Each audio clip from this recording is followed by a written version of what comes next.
Good morning.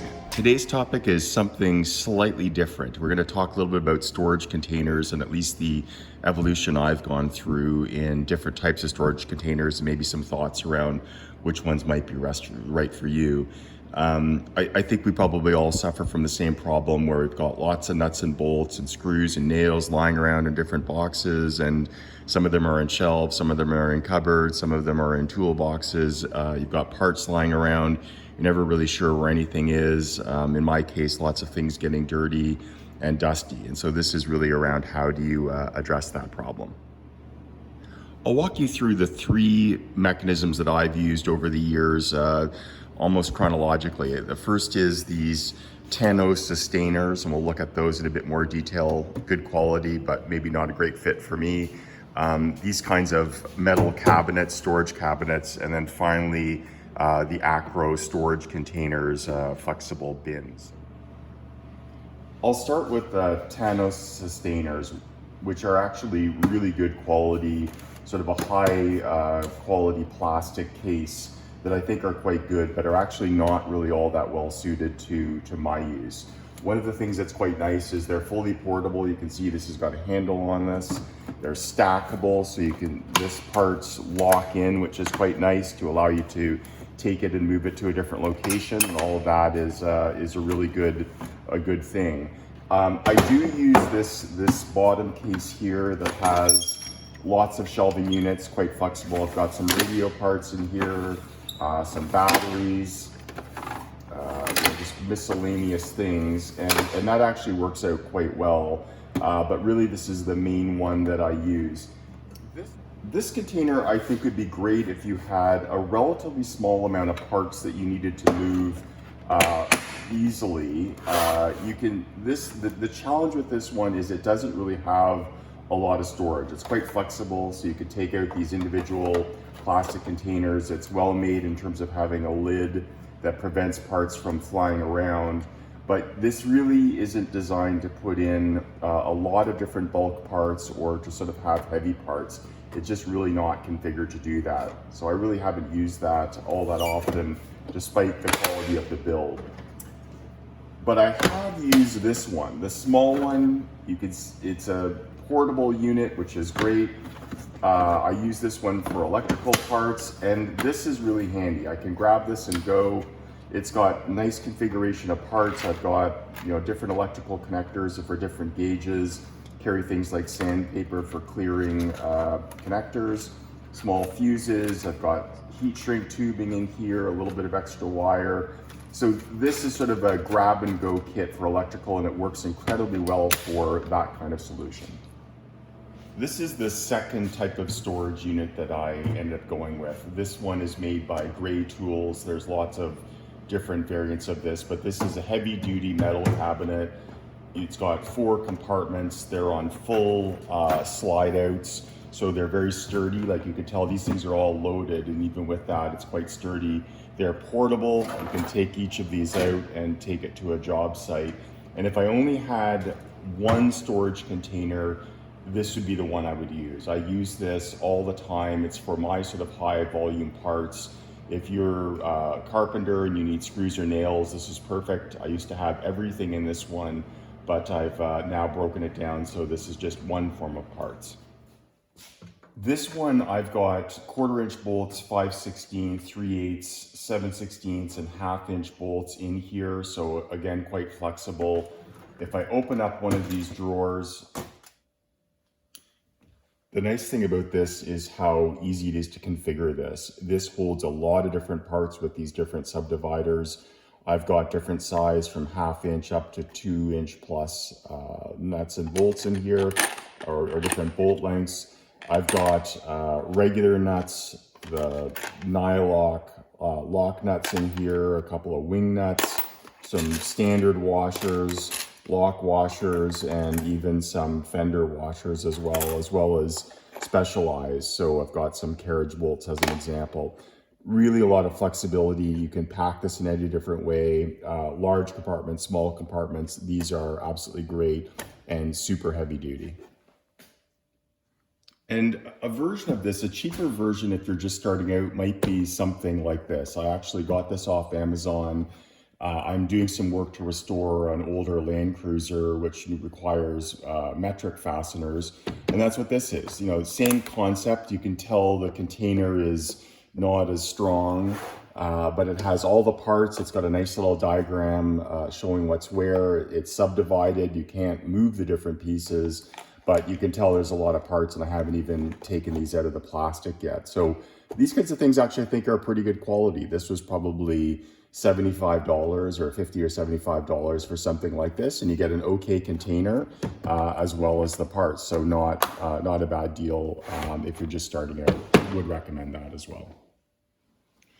Finally, I'll do a desktop review of these. These are, you can probably make this out, Acro mills, Acro bins. They're, again, very heavy duty, sort of thick plastic, really could take a load. I think these are rated for something in the order of 30 pounds each. They can go into drawer systems. At the back, they have an indent that allows it to be hung on a Louvre system if you want. You can allow them where they go in and they slide out and sort of fall down and are open. So these are actually really, really great. They come in a huge variety of sizes. And this is the part where I think Adam Savage got it wrong. You can see here that this is roughly a 4-inch container by 10 or 11 inches long. And Adam had recommended the 2-inch version, which is quite narrow. And I ordered a box of those. And while you can get a lot of things in a given amount of space, I found them to be incredibly flimsy. So I'm not sure if it was a knockoff version. These are made in the United States. They were labeled as the same one, but I found them to be super flimsy. And the biggest problem, quite frankly, is these are stackable, which is incredibly helpful. I can stack up 3 or 4 or 5 units. I can get my hand in here to take parts out. And the narrow ones, again, you get lots of space in there, but they're not stackable, which I think is really limiting. And then you can also get things like this. So this is a bit bigger. This is a 6-inch. I quite like the length of this by 8 or 9 inches. And again, to put in bigger parts, like whatever, this kind of thing fits in nicely in a container like that, as opposed to having the narrow one. So I love the variety of things that this provides, and I love how well built these are. Really good quality. This is the latest evolution. I'll show how I use these in the cupboard. 2 final parts to the system I use. I use these kinds of containers, sort of a job box, when I'm moving around the farm doing different pieces of work. These are made by Husky. I think I got them at Home Depot, and you can see I recently was working on some electrical pieces, installing a new GFI outlet. So I can throw in the various parts that I'm using. I can think about what tools I need. So screwdrivers, some electrical pliers, drill bits, things like that. Electrical tape, containers like this. If I need to bring the electrical containers, all of these fit in nice and contained. And then when I get back to the workshop, it's pretty easy to just unload everything into its place. So these are incredibly helpful. I've got a bunch of them that I can take and move around the farm as needed. The final piece for me is I find these kinds of things are also really helpful for organizing jobs or parts. I just bought these. What are they? So it's called a Tactics collapsible basket. Again, very heavy duty, but a nice size. Like I've had bigger ones of this. This is actually a great size. Folds down into almost nothing and then folds up into sort of a sturdy basket that you can stick projects in. And if I give you an example, here's one loaded up. I'm doing some work to put in a grounding rod for a radio system. So here's the grounding rod and pieces that are going to the different radios. I've got some coax in here, but everything I need to start this project or to start accumulating parts for the project is contained within this, and it's incredibly helpful. Now, I don't want to give you the impression like I'm actually not that organized, but I find that at least having something like this and all of the other storage containers helps just make sense of the mess in my workshop and makes me able to at least work a little bit more efficiently. This is another part of my system. It's a labeler. This is a brother model. There's lots of them out there. This is probably more than you need, and you can certainly just hand write on the front of those containers, or put in a card or print a card off your computer, whatever you want. I find this is quite helpful. It just has a cartridge you can load with white tape or with black tape or clear, whatever sort of suits your purpose. And you type whatever you want. You hit print, and it basically prints it off. It's kind of like, remember those old, I don't know if you had them, like those clickers with the little dial. I haven't seen one of those in a million years, but that kind of idea. And there you go. You've got a label that you can apply on your container.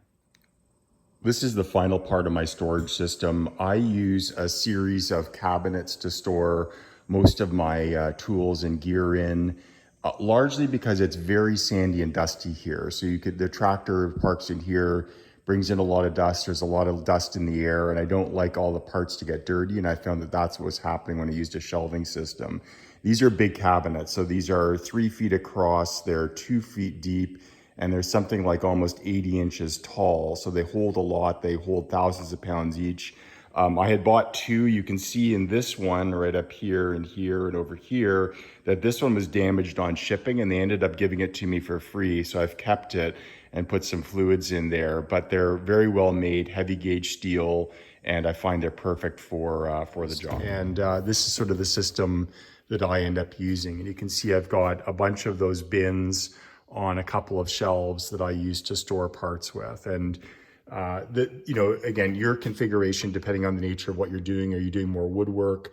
Are you doing more mechanical stuff? You can see here I've got a set of screws, small to large, so 2 inch, 3.5 inch, different gauges. I've got some specialized stuff like Tapcons or lag bolts, and you can see here, again, if you don't use these a lot, I've just got miscellaneous lag bolts. So it's going to be a whole variety of different lengths.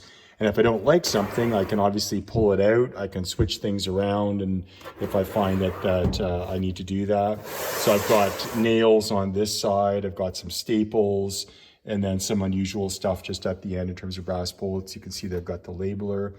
And then up here, I've got other things. So this is zip ties, different kinds of zip ties, hose clamps, springs and brackets and things like that. And again, depending on the size of what you do, you could shift this around. And then on this side, I've got larger things. So a bunch of swabs for cleaning stuff. I've got some water connection kits for the irrigation system, grease zerks like within their own containers, which is helpful.